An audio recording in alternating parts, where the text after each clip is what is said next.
Okay विद्यार्थी मित्रों, आज हम कक्षा 12 में अकाउंट के अंदर छठा चैप्टर जो हमारा चल रहा है निवृत्ति और मृत्यु, उसके अंदर एक नया दाखला देख रहे हैं, दाखला नंबर 7। मैं उसकी रकम पढ़ रहा हूँ, पेंसिल आपके हाथ में होनी चाहिए भी, तो ही आपको दाखले में कुछ समझ में आएगा।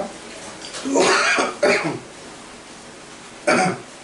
विजय, लक्ष्मी और सिद्धि एक साझेदारी पेटी के 5:3:2 में लाभ हानि बांटने वाले साझेदार है। तारीख 1/4/16 को सिद्धि निवृत्त हो रही है। ध्यान से, तीसरा साझेदार निवृत्त हो रहा है।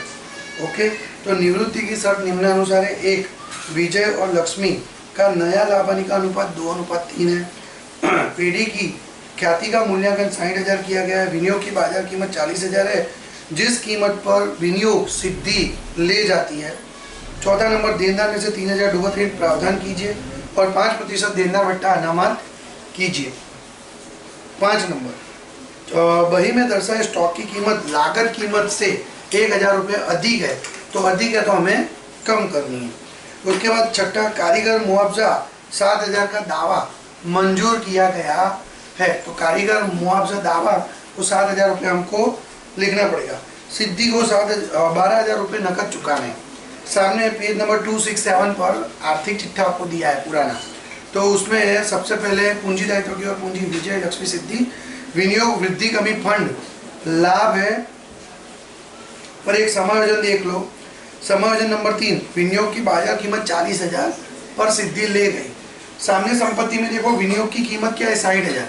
अब 60,000 में 40,000 में तो सिद्धि ले गई है, तो 20,000 की कमी हुई, तो वो कमी कहाँ से घटाते, पुनः मूल्यांकन में से लाते हैं। पर अभी आपको विनियोग वृद्धि कमी फंड दिया है तो उसमें से घटाना पड़ेगा, पर आप उसके बाजू में लिख दो -20,000।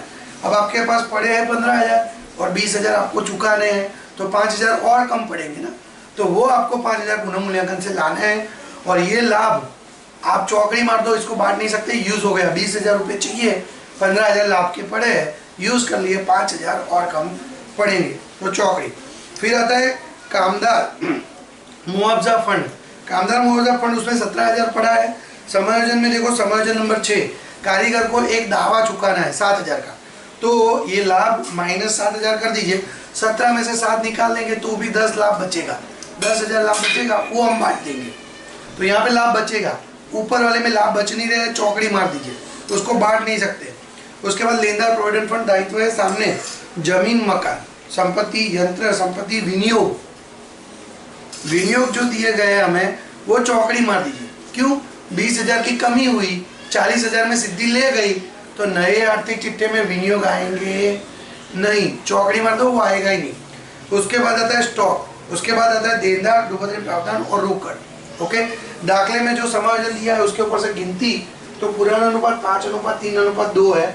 लाभ के अनुपात की गणना नया अनुपात, नया प्रमाण माइनस पुराना प्रमाण, तो वी का लाभ। तो वी का लाभ हम देख सकते हैं कि भाई नया अनुपात आपको पहले ही समायोजन में दिया 2:3, तो 2:3 हम करेंगे, तो यहाँ पे 2/5, यहाँ पे 3/5, और पुराना आपको दिया हुआ ही है कि भाई 5/10, 3/10, तो यहाँ पे 5 दाम 50, 10 दूनी 20, 5 पंजे 25। ओके, 50 नीचे, 20 में से 25 घटाओ, माइनस में जवाब आता है। तो लाभ के सूत्र में अगर माइनस जवाब आए तो उसे त्याग कहते हैं, और त्याग वाला जमा होता है। तो यहाँ पे -5/50 गुणा पूरी ख्याति की कीमत दी है समायोजन नंबर 2 में 60,000, उससे गुणा कर दो तो उसके जवाब आता है 6,000 रुपये, जो क्या होगा, जमा होगा। लाभ का भाग वो दिया 3/5 -3/10, तो 5 दाम 50, 10 तिया 30, 5 तिया 15, 30 में से 15 जाए तो 15 भागा 50 गुणा 60,000, तो वो करने पर आपको जवाब मिल जाएगा 18,000, और उसका लाभ हो रहा है, तो लाभ हो रहा है तो वो क्या होगा, उधार होगा। और तीसरा लास्ट में एस, सिद्धि, जो निवृत्त हो रही है, निवृत्त होने वाला साझेदार जो जा रहा है पेटी में से, वो तो जमा ही होता है, उसका भाग गिनना है खाली। 60,000 में उसका भाग था 2/10, तो 2/10 के हिसाब से 12,000। आप देख सकते हो 18,000 उधार, 6,000 जमा, 12,000 भी जमा, तो उसकी रोजनाम जो यहाँ पे लिखी है एल के पूंजी खाते उधार लाभ है इसलिए 18,000 उधार, एस के पूंजी खाते का निवृत्त हो रही है इसलिए 12,000 जमा, और वी के पूंजी खाते उसका त्याग हो रहा है इसलिए 6,000 जमा। और एक और रोजनामचा जो सिद्धि ले गई है तीसरा समायोजन के बाजार कीमत 40,000 है विनियोग की और वो कीमत पे सिद्धि ले गई, तो उसकी रोजनामचक एस के पूंजी खाते उधार विनियोग खाते का। ओके, चलो अभी आपको पता है कि दाखले की शुरुआत कैसे करना है, जैसे प्रवेश के स्टेप थे वैसे ही स्टेप हमें यहाँ पर करने। तो सबसे पहले दाखले में शेष आगे लाए, शेष आगे लाए के अंदर आप देख सकते हो पूंजी तीनों की, तो वो पूंजी हमें दी हुई है 85, 64 और 71। 85,000, 64,000 और 71,000। चलो ये हो गया। उसके बाद विनियोग वृद्धि कमी पर और रोकड़ की प्रारंभिक शेष, शुरू की शेष, रोकड़ की शुरू की शेष कितनी है, तो क्या भाई 36,000। ओके, उसके बाद आता है लाभ को बांटना। तो आप पूंजी दायित्व की ओर देखो तो विनियोग वृद्धि कमी फंड, विनियोग उसमें घटा हुआ था 20,000 का, 15,000 वध घट फंड दिया था, उसका इस्तेमाल कर लेते हम लोग। उसका इस्तेमाल करने पर और 5,000 रुपये कम पड़ेंगे, तो वो हम पुनः मूल्यांकन से ला रहे हैं। विनियोग की जो कमी हुई थी 20,000, तो 15,000 उसमें से ले लिया और 5,000 अभी कम पड़े वो यहाँ पे, और यहाँ पर विनियोग वृद्धि कमी फंड लाभ के रूप में बांट नहीं सकते। फिर आता है कारीगर मुआवजा फंड, तो उसमें हमें पड़े हैं 17,000 और उसमें से हम लोग 7,000 कम कर दें तो 10,000 बचता है पुराने अनुपात 5-3-2 में। तो 10,000 को बांटेंगे तो 5,000, 3,000, 2,000। और इसकी दूसरी एंट्री यहाँ पर कारीगर मुआवजा दावा, कारीगर मुआवजा दावा, तो दावा कितना है हमारे पास, तो दावा है 7,000 का। और ये रिद्धि विनियोग जो ले गई उसकी एंट्री एस के पूंजी खाते के उधार और विनियोग खाते,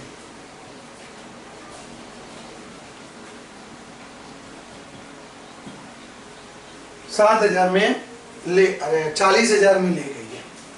ओके, तो यहाँ पे 40,000। ओके, तो उसका एंट्री हो गया।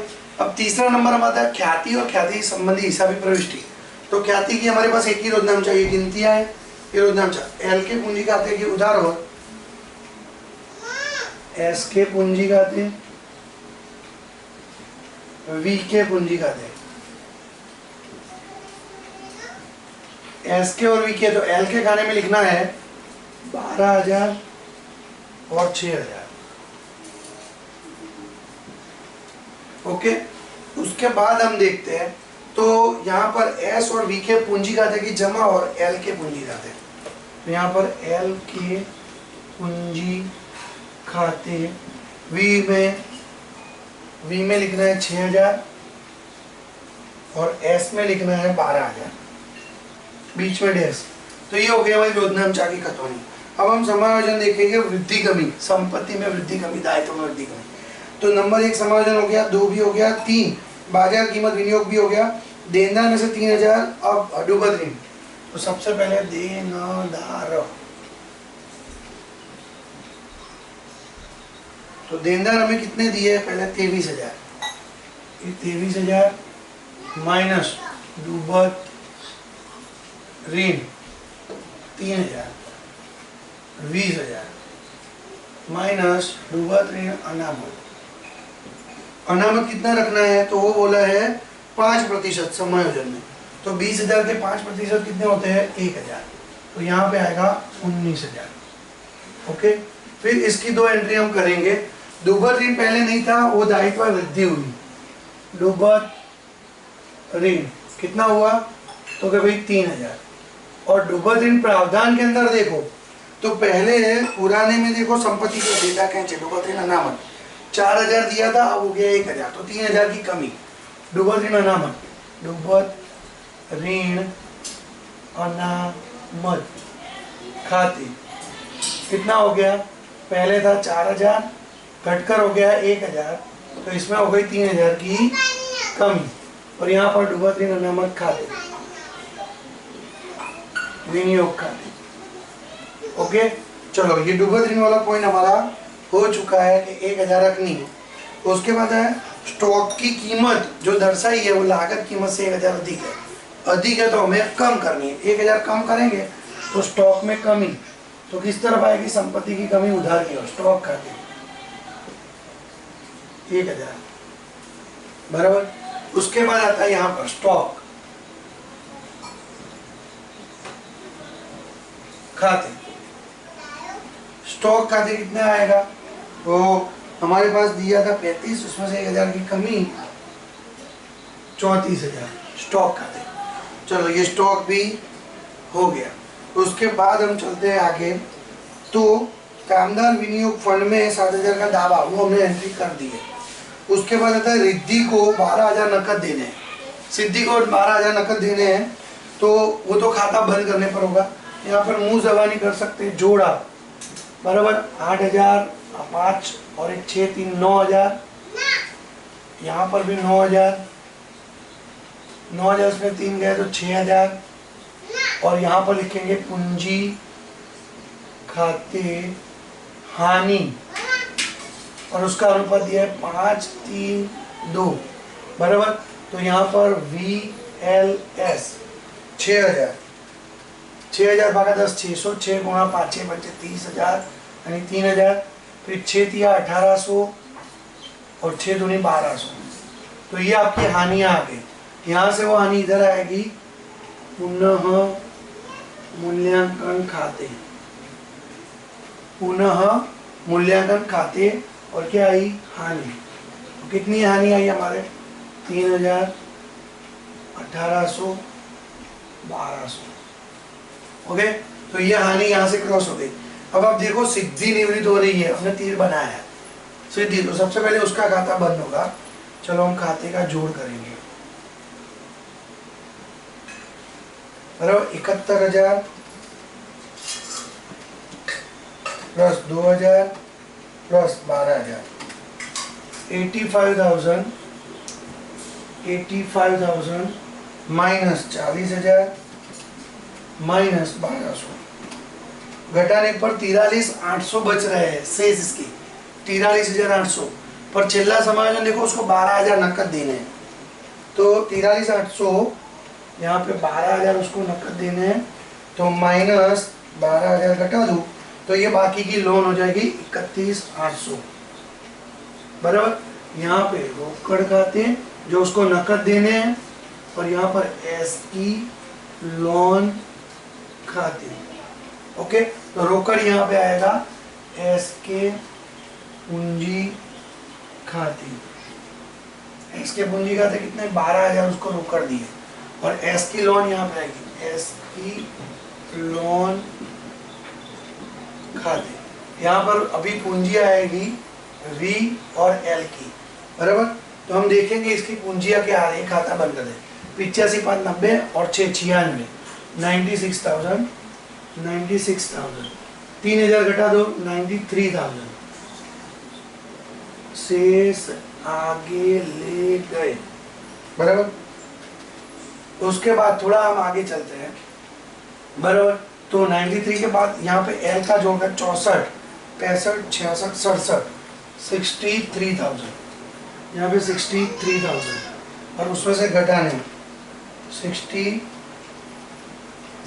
सॉरी 64 65 66 67 67,000 67,000 माइनस उसमें से 12,000 माइनस 6,000 माइनस 1,800 घटाने पर आता है 47,200।